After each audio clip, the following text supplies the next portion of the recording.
Ini VT 103 ya. Jadi Anda udah dengerin saya 1000 menit kuliah ilmu ekonomi politik. Eh, Sekarang itu fenomena generasi milenial yang kelahiran tahun 2000 itu lemes ya, dan kecewa dan marah, dan mereka itu berontak ya karena pekerjaan mereka itu tiap 3 bulan ganti. Nah, kenapa begitu? Anda harus pelajari ilmu ekonomi politik. Uang itu tadinya adalah alat simpan. Artinya kalau kamu punya uang, ya ini punya saya, ini milik saya. Sekarang uang bukan menjadi alat kepemilikan. Uang menjadi alat pinjam. Jadi kalau kamu mau uang, saya ambil di bank kredit. Uangnya ngebludak, tapi dalam bentuk jumlah besar. Dan itu adalah utang. Karena itu utang harus dikembalikan, maka utang sebesar apapun, ya bank akan menyediakan. Nah kalau utang kita, utang saya misalnya 2 miliar, ya cukup gitu loh. Nah orang yang utangnya 2000 triliun kan jadi raja.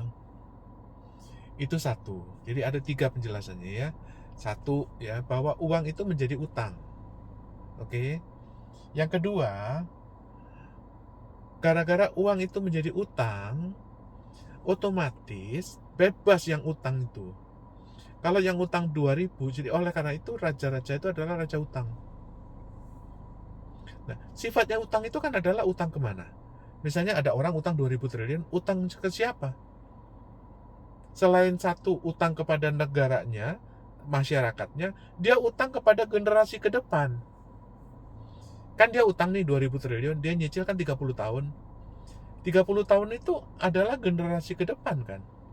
Artinya, uang-uangnya generasi milenial ini udah diutang dari generasi baby boomer. Oleh karena itu, uang itu udah nggak ada. Udah diutang sama generasi baby boomer. Jadi generasi milenial juga mau cari uang, cari utang kemana? Ayo kamu ke bank, suruh utang. Apa? Jaminannya nggak ada. Udah gitu dia belum kerja. Jadi oleh karena itu, perbudakan itu terjadi lewat uang. Karena apa? Karena uangnya generasi milenial itu udah diutang sama generasi baby boomer. Paham ya? Oleh karena itu, Anda harus berpikir, loh, kalau begini caranya, berarti kan saya harus utang generasi ke depan. Iya, tapi kan udah diembat duluan sama generasi baby boomer. Oleh karena itu, kamu harus berpikir, udah jangan cari uang. Itu baby boomer itu orang yang terjerat utang itu bagaimana? Jadi kamu harus berpikir, uang itu bukannya positif. Artinya positif uang kamu 1 juta, 2 juta, itu uang tunai. Udah nggak ada. Uang itu negatif, artinya kamu nyangkut 1 miliar, kamu nyangkut 100 miliar, kamu nyangkut 300 miliar. Uang-uang itulah yang kamu harus selesaikan masalah itu. Kalau orang yang nyangkut 300 miliar, kalau kamu belum tahu cara solusinya, kamu catat nomornya, ketemuin saya. Atau kalau nggak, kamu tanyain saya masalahnya mereka itu apa. Orang yang nyangkut kreditnya 300 miliar itu solusinya apa? Kalau kamu belum ngerti, kamu pelajari solusinya orang yang utangnya nyangkut itu. Karena uang sudah jadi utang. Dan utang itu nyangkut di orang-orang yang 2000 triliun itu. Utangnya. Paham ya? Oleh karena itu, kamu nggak usah marah dan kamu nggak usah nyari uang dalam bentuk positif. Artinya uang-uang tunai. Itu sekecil sekali.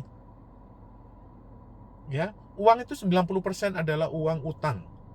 Oleh karena itu kamu harus mengerti kredit bank itu apa. Orang itu kenapa nyangkut? Kenapa utangnya kok kembung?